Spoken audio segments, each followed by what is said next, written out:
Барлықтарыңызға ассалаумалейкум. Бүгінгі тақырыбымыз әріптердің шаддамен оқуы. Шадда деген белгі осы, әріптің үстінде осы белгі тұрса, біздің әріпіміз екі еселеніп оқылады. Ол қалай? Қазір мысал ретінде түсінікті болады. Бастайық. Бисмиллах.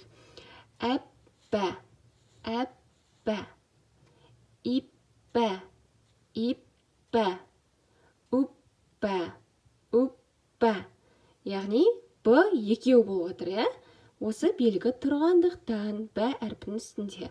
Келесі сөз әттә, әттә, иттә, иттә, үттә, үттә.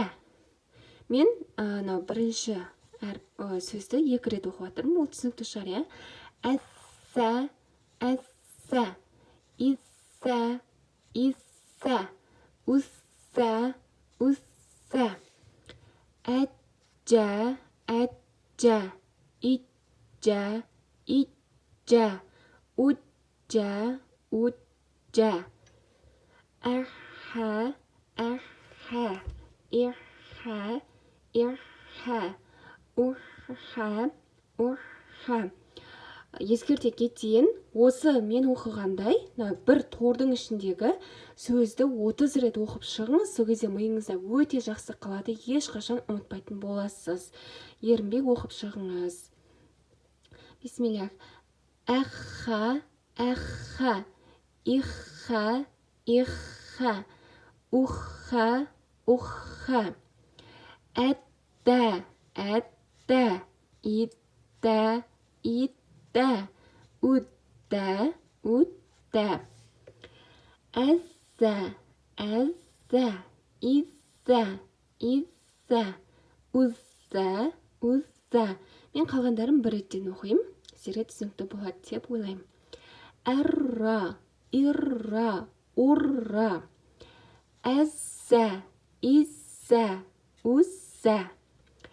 Әссә, иссә, үссә. Әшшә, ишшә, үшшә. Әсса, исса, усса. Әтта, итта, утта. Әтта, итта, утта.